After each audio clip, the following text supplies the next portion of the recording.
What's up, everybody? Welcome to the Cat and Cloud Coffee Podcast. Chris Baca here. Jared just bounced. He's got some things to be taken care of, things to be done, things that he's got to do. He's a really busy guy. He manages a team of about 5 million people, and they're out to change the world, and we're hoping that you can be a part of that. So, back by popular demand, Charles Jack in the building. Dude, thanks for having me. Chuck Jack is back. I'm going to slide this toward you. Can you hear yourself in there? No. You can't, right? I cannot. You can't. What's happening right now? I'll tell you what's happening. Microphone's not on. On button. Oh, Dang, I'm there. nailed it. I'm there. Boom. I'm going to leave that in. Yeah. I'm not even going to edit that out. I think that's fucking Real life, fantastic. you know? That's just how it goes. Sometimes I forget to turn the microphone on. I'll take that on me as the tech guy. What do you call it? Audio technician. It's the AV. I'm AV guy. Yeah. Well, like I said, thanks for having me. Hey, yeah, absolutely. Like everything you said that nobody heard. You said the most profound shit Yeah. ever. Just lost. If you're watching this in video form, which you should definitely check out if you're hearing this, you will actually be able to hear what Chuck said yeah, because that's maybe there'll be some audio salvaging from the camera. I wanted to get you on the podcast before you took your break. Actually, it's not even a break. It's not yeah. even a break. It's something interesting. I just kind of want to talk about it for a second because it's kind of one of those things. Jared, you and myself, we all have these different dreams that we want to come through running an organization like this. And like there's something that, I think this could be value to the organization, but also be a value to my personal life. And one of yours is working abroad. Yeah. So you're going to bounce for a while. Yeah, for kind of like the middle of February to the middle of March, I'm going to be working remotely with my wife and daughter in New Zealand for the month. So the idea, in the future, I think it will be more centered around being in like Latin America, South America, potentially Africa, like coffee Producing area, regions, producing regions, so that I can be based there and then visit our farmer producer partners in the area. This will kind of just be more of like a test version this year. And see how it goes. What about getting away for a month gets you like juiced up? Man, I've always loved traveling, and I just like being in a new place, kind of like the perspective it gives you. For I sure. think people who spend all their time in the U.S. in the same place, in the same city, you lose.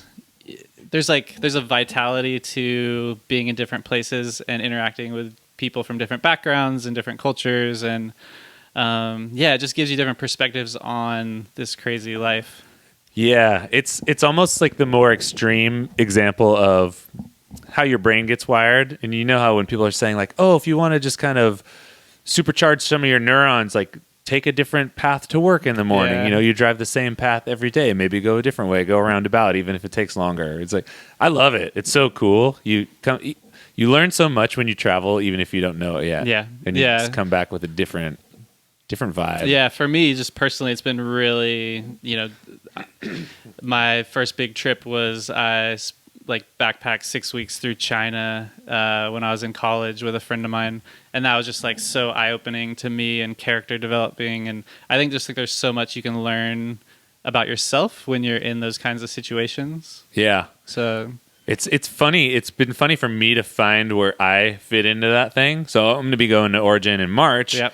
And then the added level is like outside of things like that, like coffee growing countries, I really like doing the urban adventure. Yeah. Like I'm not the backpack guy, but I want to be like thrown into the middle of New York City or Tokyo and just have to figure it out. dude, the energy. You know what I mean? Like Just crazy energy. I want to pick up on the energy, and you could totally throw me in there without a phone. Like as long as I have a camera, something to document with. Like I don't even, I'll take it without the maps and use that to just get hyped. Dude, I dig that too. Like we ended up in New Zealand for this trip, but other options were like Copenhagen or some like places like that are like really cool, kind of be like cool urban environment and things like that. So many things. Yeah, it was one of my biggest goals for this year was to make this happen. And just with business realities later in the year, if it was going to happen at all, it had to happen earlier in the year. Had to happen now. Yeah. Dude, I have a question for you. Ooh. Which is Pop potentially quiz. relevant to our listeners. So I'm going to Origin, and then I started reading up on all the cool like things that I need to go to Origin. So when we went to Guatemala a couple years ago, or whenever it was, I didn't get any shots and I didn't get any things. But I remember the first time I went to Colombia, I think I got maybe MMR or measles, mumps, and rubella. Like, what do you need? Like, what's the kit look like to go? Yeah. What's the recommended? You've traveled more than totally. any of us. And man, it was a while since I had that conversation with my doctor. And I recommend everyone have the conversation with your doctor. Okay. That's the medical disclaimer. Yeah, you heard it here medical first. Disclaimer. I am not a doctor. Chuck is not a doctor. But there's some hepatitis. Right. There's a lot of different hepatitis. There's some hepatitis ones that you might want to get that are related to like cleanliness of water. When I was in Africa, they want you to get like the yellow fever vaccine, which I got it when I was in Ethiopia, and it was like super funny. They like pull it out of this fridge that's like not connected to electricity. You got the vaccine in Ethiopia? It's just been sitting there for a couple of years? I don't know how effective this is going to be. A nice warm vaccine. Yeah. I was like, I'm not a doctor, but questionable. A little stressful. But yeah, so there's things like yellow fever. There's, I think one of the hepatitis. There's, I don't know. Some of the gnarly things you can encounter there, though. There's no vaccines for, right? Like I've had malaria. It sucks. You just can't do anything about it. You can do about it. It's protecting against some of those mosquito-borne things. Yeah, now there's this Zika thing. Yeah, right? Zika. So I'm kind of curious about Zika. So Jenny and I aren't planning on having any kids, but what does it look like if you're not? Like, what's the lead time? Like, let's say I went and got Zika. Yeah. Then what's the safe? Is there a safe zone? Yeah, we've talked about that because my wife and I are trying to grow our family. And so, like, if you go on travel websites and look at Guatemala, they'll say, like, Zika outbreak. If you're pregnant, it's not recommended. And then my doctor, again, I'd ask everybody to go investigate their own sources, but my doctor said, like, if you're thinking of, trying to be pregnant or have a baby, as a guy or a girl, because it's sexually transmitted, right. That it's kind of like a 6-month period, but they don't know specifically. So anyone who is thinking about, growing their family, it's kind of the safe thing to do is like 6 months. 6 months. Yeah. It's funny because I did go on, because even though we're not trying to have a kid, I don't like people telling me what to do. So I know that about you. I went on the CDC website and I was looking into it, and it said the same thing. It said there's that 6 month window, but the wording that it used was like, do not engage in sexual activity for 6 months. But it was ambiguous as to whether or not it meant strictly because of pregnancy, or there's just like don't have sex for 6 months no matter what, or you're screwed. That's a bummer. I know, but I was just like because there are those things that maybe people don't think about, and so it's like a really small percentage chance, but it's something that is that has been a reality for people that have traveled there. It'd be interesting to talk to someone like Noah, who all he does is travel, and figure out what his kit or what his regimen is. Like, does he have like a thing on the calendar where it's like every year I re-up on this, that, I don't need this, and this is the thing? Yeah, a lot of the vaccines and stuff like that, you get them once and they're good for like 5-10 years, stuff like that. So I probably don't need anything. No, I'm chill, right? Yeah, it's gonna be. Yeah, you're gonna be solid. It's gonna be no big deal. Yeah, I'm gonna be out there. Yeah, the things that can get you can't, like dengue fever, malaria. Got all the dengue. Yeah. There's some good stuff. Nile. I don't want the West Nile. Yeah. I don't want any of that stuff. I don't like. I don't like diseases. Cover up. Yeah. Mosquito repellent. Yeah. That's where I'm screwed, dude, because I don't like chemicals on my body either. So I need to find some all natural stuff that probably doesn't work that I can rub on myself to keep the mosquito away. Like it's dusk is like that's probably the time when I got malaria. Do I need like a face net? Like a face net with some glasses? Traveling to Origin. Looks sharp. I'm really curious for everyone listening here. Obviously, we're going to bring a camera to Origin, but I've been kicking around some ideas in my brain about how to capture Origin, and I really want to stay away from that cliched, like, this is a coffee and this is a coffee farmer. Not that it's not awesome, but I feel like there's more going on there, and some of it's undercover. So if there's stuff that some of you want to hear about or really pointed questions that you have about coffee growing, coffee origin, coffee farms, send us an email and send it over to podcast@catandcloud.com. Yeah, dude, I think generally you do a really good job of telling stories and connecting it in a way that's like fun and interesting. So I appreciate that. I appreciate that. That's why I won the Sprudgie Award for Best Video. Which, shout out to anybody who voted in that. That was really cool. I'm super pumped. I was even more pumped that I didn't ask vote for me or anything like that. So I was really excited and super honored to get it. So everybody out there who decided to vote for me, I really appreciate that. I have fun on the YouTube. It's good time. You do good work. I'm having a good time. But I'm always curious as to what other people want to know, because I know I get in my own zone. So we love suggestions. And another thing we love are articles. Yeah. Chuck sends over the articles. You send over a lot of articles. Yeah, I read a lot, and it's stuff I think is interesting for everybody, and then we can talk about it. I was compelled to email you back this time because I just wanted to let you know that most of the time you send the articles and then I read them, but I don't actually email anything back because that's not really my thing. I just the less email for me, the better. But I look at them. So this one, I just was like, he sent a few over. It's probably about time to say hey, thanks for sending these. So I appreciate that. Yeah. So the article in question, and you got this off a link from James Hoffman's newsletter. Dude, totally. People should subscribe to that. He throws out some good info. Just look at James Hoffman, okay? Look at that. The thing I hate most about James Hoffman is he's got that beautiful head of hair that I really, I really want. Yeah, I've said it before. There's something about a man with gray hair. It's just so sophisticated. And even when I was younger, I remember in high school thinking about wanting to go gray and how cool it would look because I did have Silver fox. Yeah, I had one teacher in high school and then one professor in college who just had the GQ look with the gray hair, and he styled it. But sadly, that didn't happen. My hair is just starting to thin. It's still the same color. You might get to gray someday. I might get to gray. I think by the time I get to gray, I probably won't have any hair yet. So, look at James Hoffman. I like the way he writes about coffee. I like his perspective. He does his own little thing. Yeah. So this is an article from United Baristas blog, which we both have up here.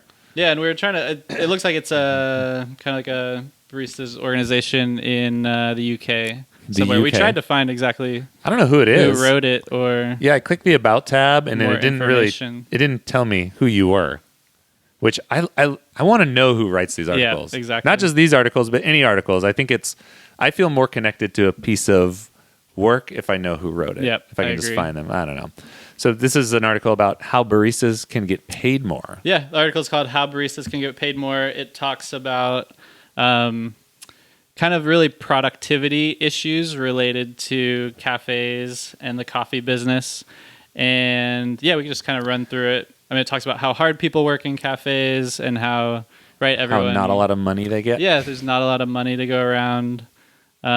People work really hard. It kind of gets into the idea of productivity and how other industries and other businesses measure productivity. One of the things it threw out is at Google, right? It's the average employee, what is it? They make $2 million in revenue per employee. Right. So why don't we just define productivity really quickly as per the article? So per the article, they talk about kind of how productive the average cafe worker is. And the metric they throw out is gross profit per transaction. So I was thinking about that. I actually think the proper metric and something we kind of look at is gross profit per labor dollar. So how much each employee generates is contributing. Yeah. Okay. And I think that is a little bit better metric than the one they talk about in the article, just because gross profit per transaction can be swayed by seasonal factors.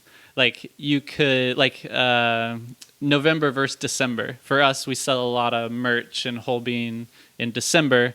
Our average tickets are higher in December. It could look like your employees are more productive in December, but it doesn't really relate to productivity. It's more of a seasonal aspect. So you weren't really more productive in system wise or labor wise. You weren't necessarily more productive, I would argue, in December than November. Your just average ticket was it was more average ticket. More people were buying affected. more things. Yeah. And less to do with how productive you were from like a labor point of view. And if you have that, if you're comparing it per transaction, does that take away some of the, how am I trying to say this? Like, does that account for differences in the labor being paid to different people if you have different people on the floor at different pay rates? Yeah, they kind of lump it all in together. And usually it's kind of all looked at. I find maybe over time we kind of look at it on like a monthly basis and just the labor that it takes to run a cafe. Within that you can start to break down like team leader, coordinator, concierges, support, kind of in how we define cafe positions. But really, I mean, ultimately you want to understand what it takes to run your cafe as a whole. Right. So they're saying they have like their death loop over here. Yeah. Right. Yeah. And just to like throw out numbers, I could, I could throw out our numbers. Let's do some role playing. Yeah. I want to see this. Yeah, I mean, it's like I can tell you our numbers and they're not going to really be relatable to your business. I'd encourage you to figure out what those numbers are with your business. And it's less about a specific number and more about how that number tracks over time. So for our Portola Cafe, that productivity metric is 2.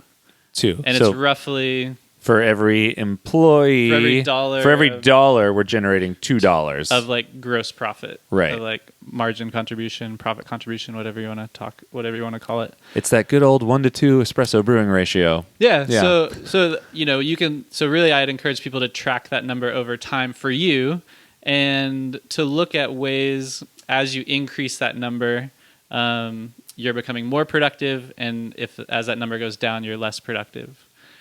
Is that a metric that we track on a regular basis? Yep. Yeah. Yeah. It's something we look at. Again, it is pretty stable for us over time, but it's a big part of this article. In specifically, the title is like, how can baristas get paid more? Well, really, it's how can we increase that number and then raise wages accordingly.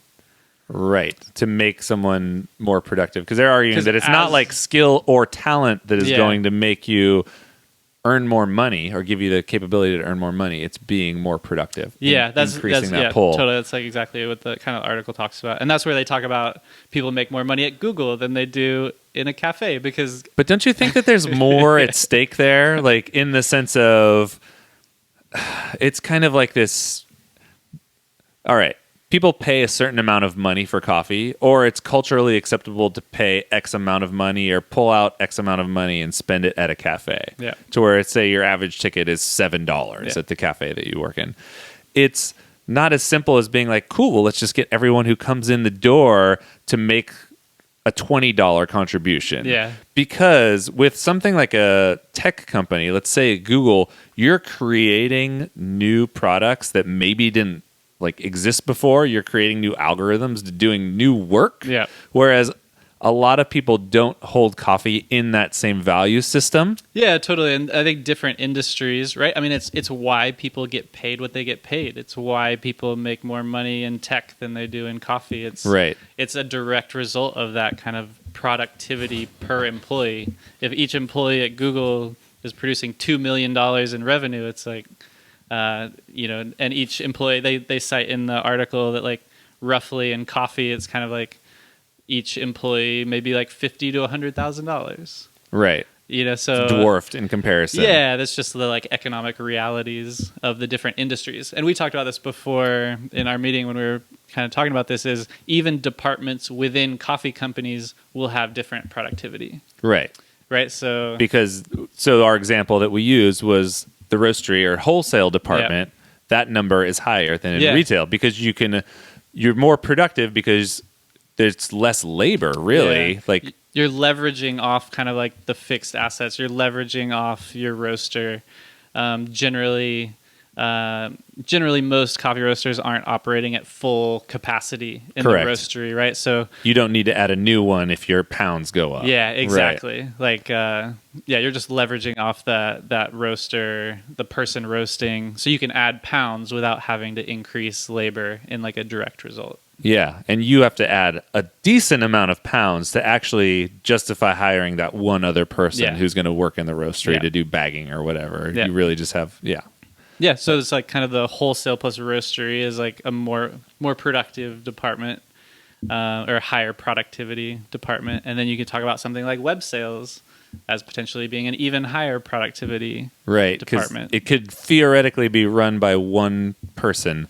Although, how do you track? And then some of that gets crossed over with the roastery because there's this shared packing and shipping kind of thing, right? Yeah, you could separate it out. You would have to separate it out based on like sales contributions and things. You could separate it out, but there's like a small packing component. But then, just generally you're charging retail prices on a website versus charging wholesale prices through wholesale. So right. So the margin's higher. Yeah, your margins are higher. Your productivity is going to be higher. Interesting. Yeah. I thought all of this was interesting in the sense of I had never thought about it in this way. Like, I'd never thought about productivity in that way. And I was really curious as I was reading this article to see what the end game was. Like, what can we do? And You're waiting for like some really cool suggestions. I was like, oh, what's going to happen? And I was kind of let down because there weren't really any.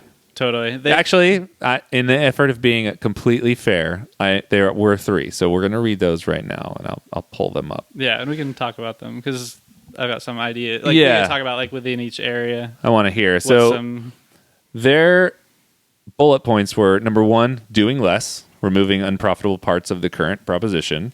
Number 2, charging more, basically increasing revenue per unit of work.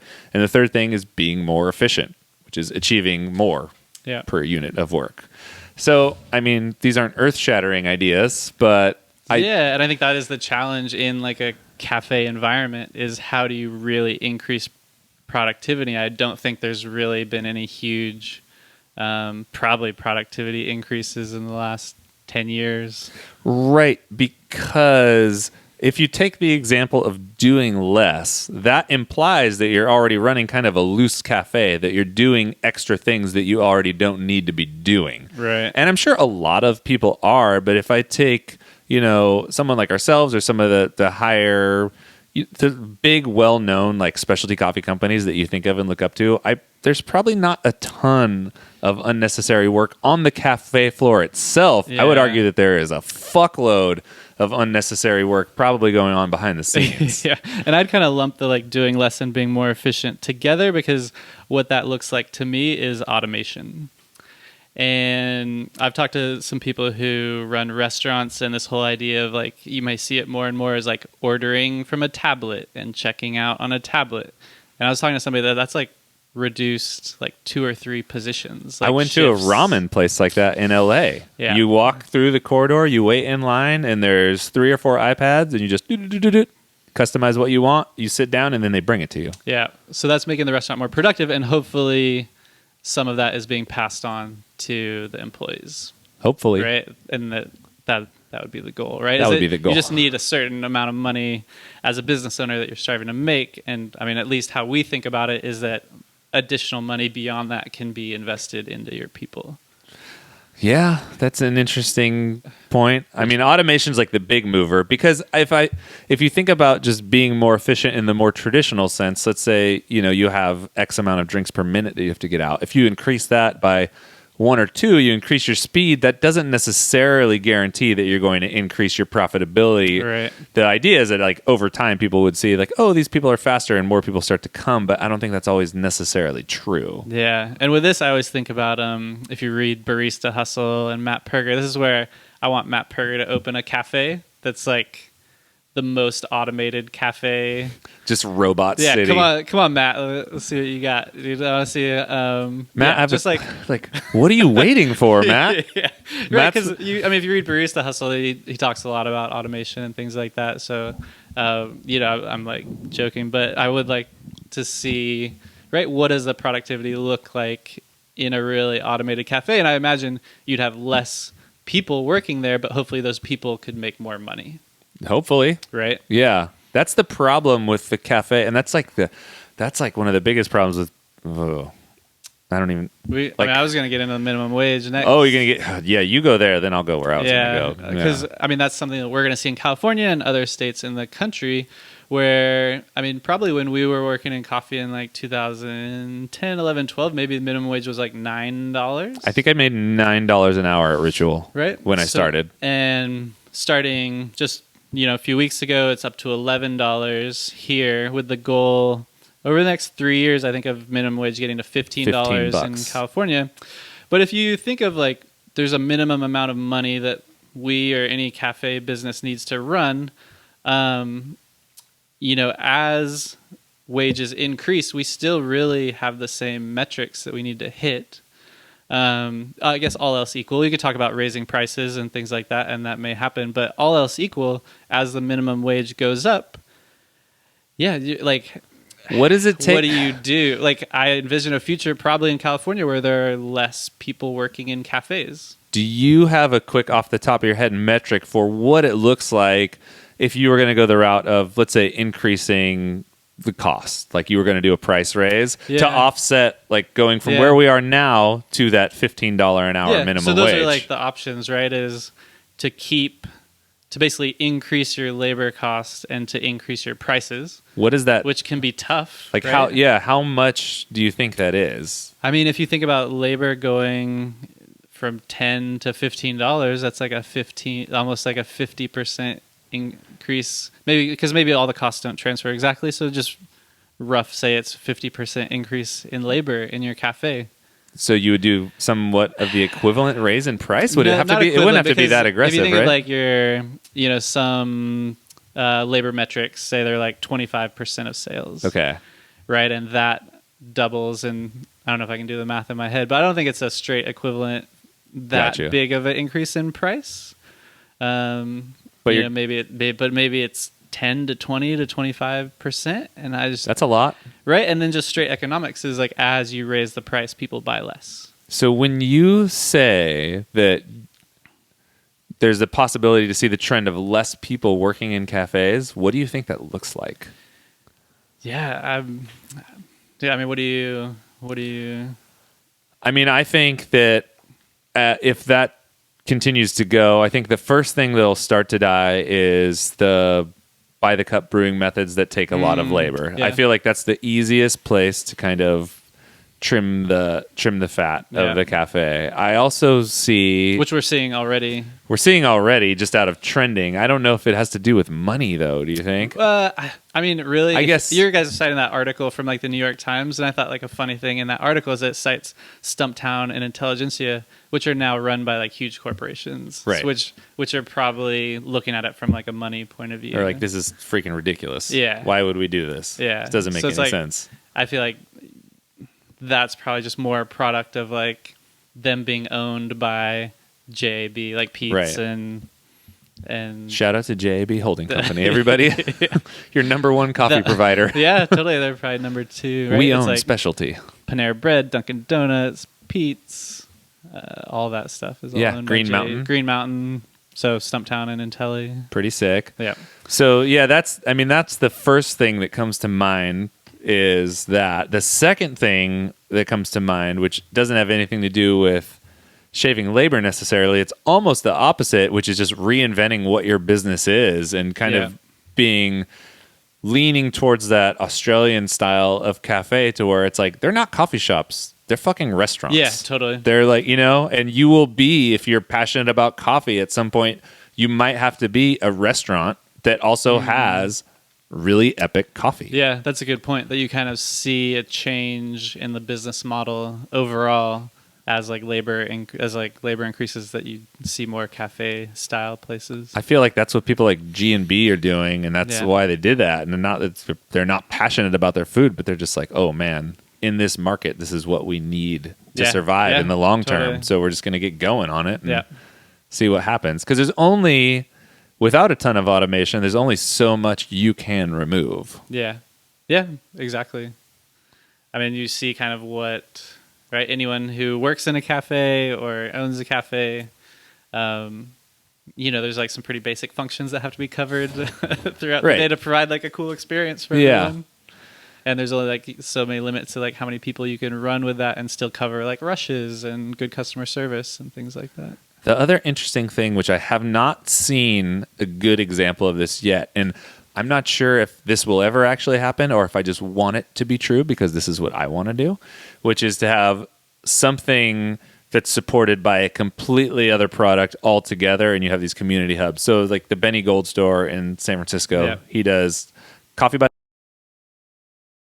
maybe a cafe necessarily, but he just wants to engage community activity, have a place where people can come hang. It's like the new version of like a skate shop where a bunch of people just come and kick it and have that. If you have another product, so he runs a clothing brand that can basically, it's almost like you're a pop-up, but figure out some way to mesh it well together. And totally, I think kind of like what we're kind of talking about is maybe like a transition out of seeing more traditional coffee shops into something that's a bit new and a bit different. That would be cool.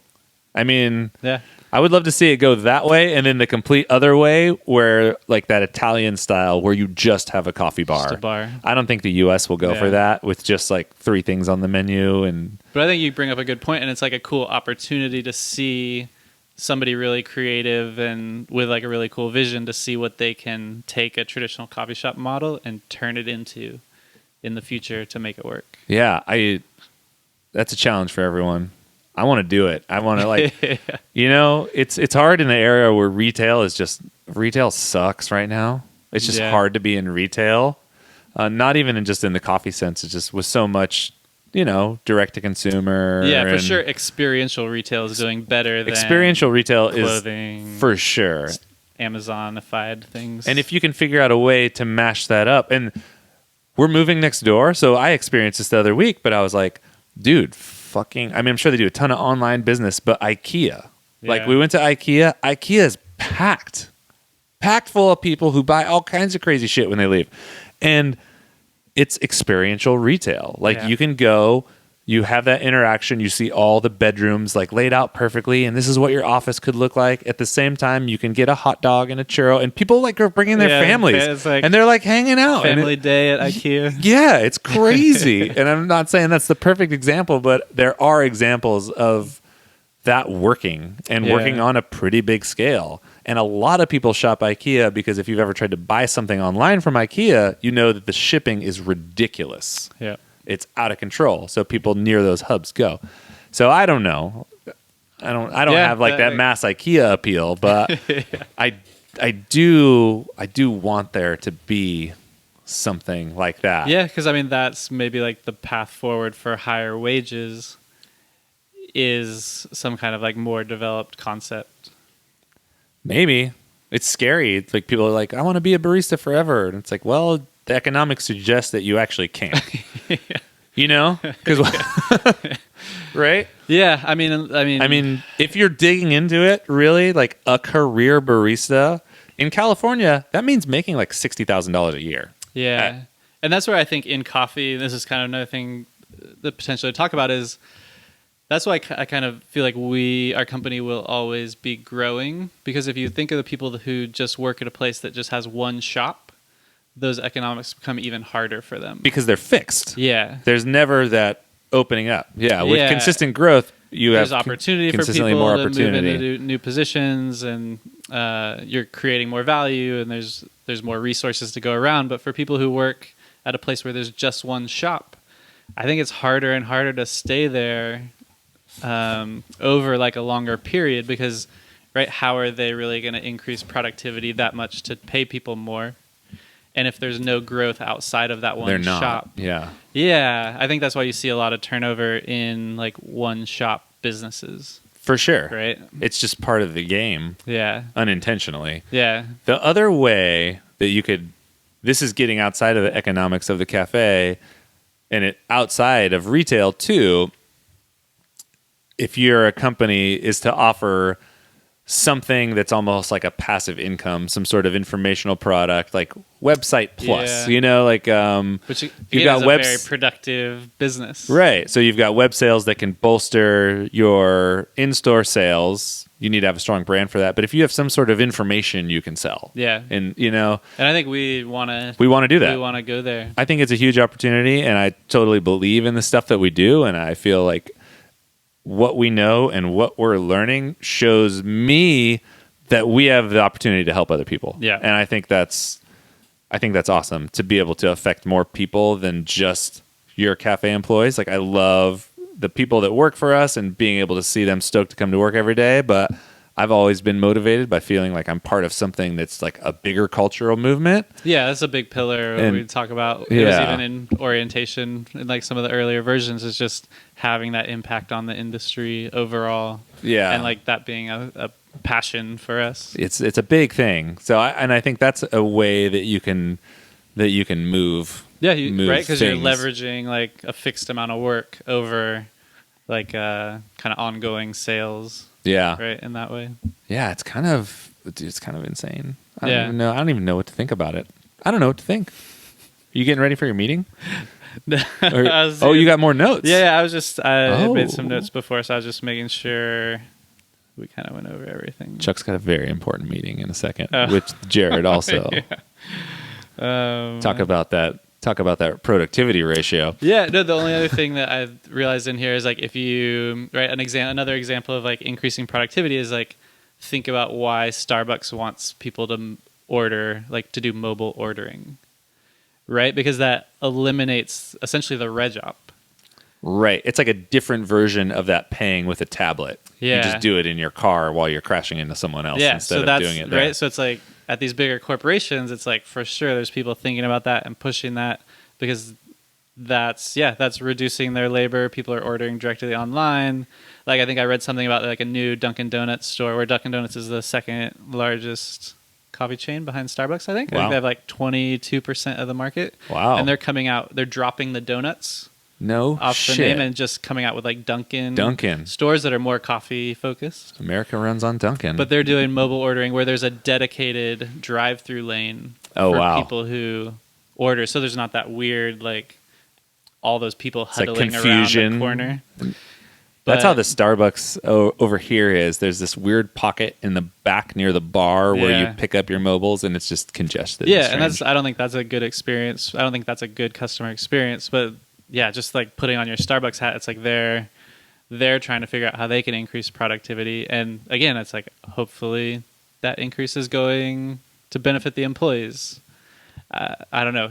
At our company, it would be. Other companies, it's so hard to tell. Sometimes I feel like a grump for not having faith in more people or something. You know? Yeah. Hopefully, I don't know. Maybe I'm totally wrong. Hopefully, maybe they're everyone's like increasing productivity so their baristas can make more money. That would be amazing to be able to work in coffee and make some money. Out of it. Because it's those kinds of things, right? That's an example of increasing productivity.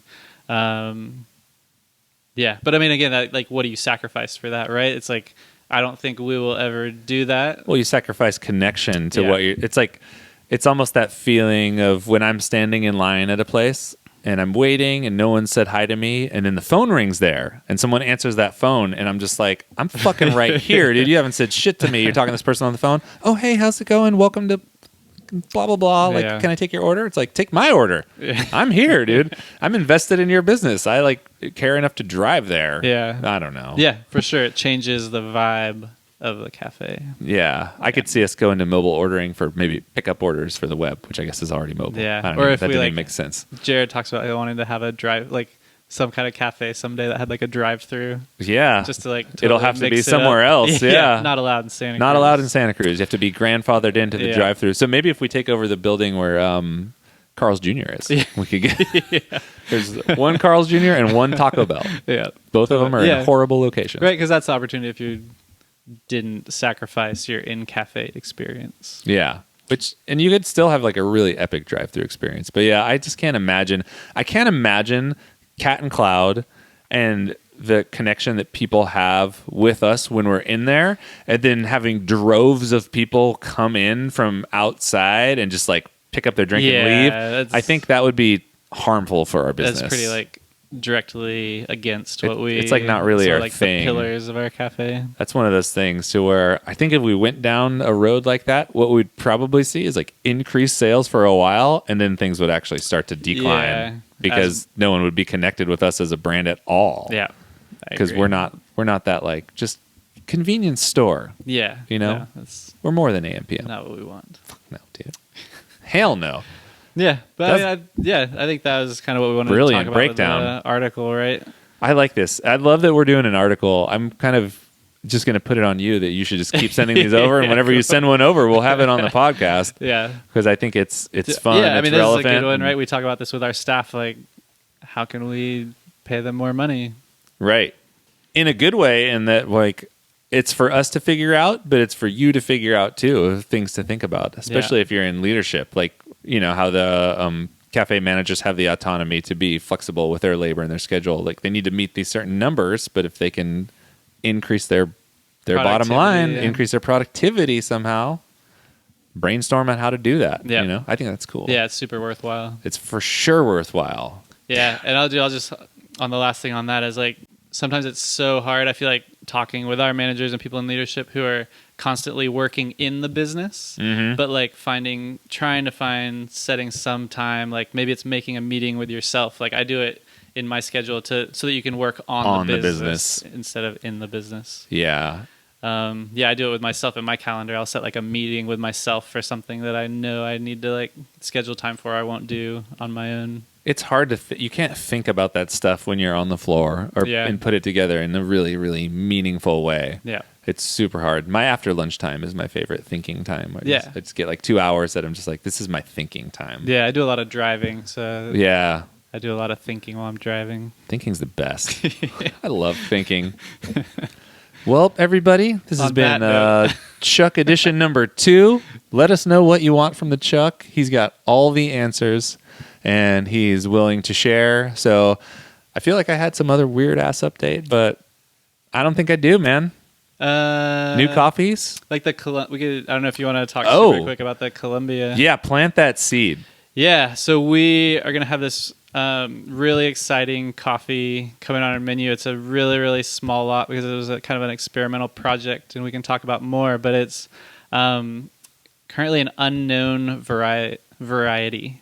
So sick. It's kind of a mutation out of a previous variety, and there's a lot of tests going on by the people involved to find out what it is. But I'm so hyped on that. Yeah, and it's like they're kind of keeping the farmer a secret too. We can just call it like Farmer X. X never ever marks the spot. But supposedly it's like really it's quality coffee, really amazing, and so I'm excited to kind of like talk to our staff. And so we're gonna get 50 pounds of it, and we're gonna roast it. Yeah, that's so gangster. Yeah, probably early February, probably. That's like right up my wheelhouse. Yeah, dude, you just like put something in the roaster. You like develop this plan. You're like, okay, here are all these things this cup. You know what I mean? You don't have any of those clues. Yeah. You're not like, oh, this is SL28 or oh, this is like an Ethiopia heirloom or whatever. Yeah, you're just fucking. Yeah, those just gotta go for it. We do some of those roasts together. So where sick. It's like, so those fun are the to most throw something new in and just see what happens. Those are the most fun ones for me. Where you're just like, it's so interactive and it's so like, I even like having 2 people on those and have someone run the cropster part of like logging the information and then I'll just be on the gas because sometimes it's hard to type because you want to keep all the notes, you know, because you're going to learn something. So have like a typer be like, cool, mark 2 there, mark this there, this there, this there. And it's like a team thing. Our roasters love having those experiences and come in and we'll like taste it and adjust and taste it and adjust. Yeah, it was funny because when I was talking with Jen when she was roasting coffee yesterday. Shout out to Jen Swin. She's crushing it wild. Grace, our head roasters out. She's coming up in the game. Yeah. She's been doing a lot of good work. Great job. A lot of really good work, and the coffee tasting really good. And more so than the coffee tasting good, she can identify what changes need to be made. Yeah. You know, she's really good at knowing like, hey, this is how I feel about this one. Let's talk about it. And the fact that she's just like identifying that something needs to be talked about is super huge. That's huge. Because a lot of people, I know a lot of roasters can kind of get on autopilot, you know? So to have someone who's just like really engaged in the process has been super rad.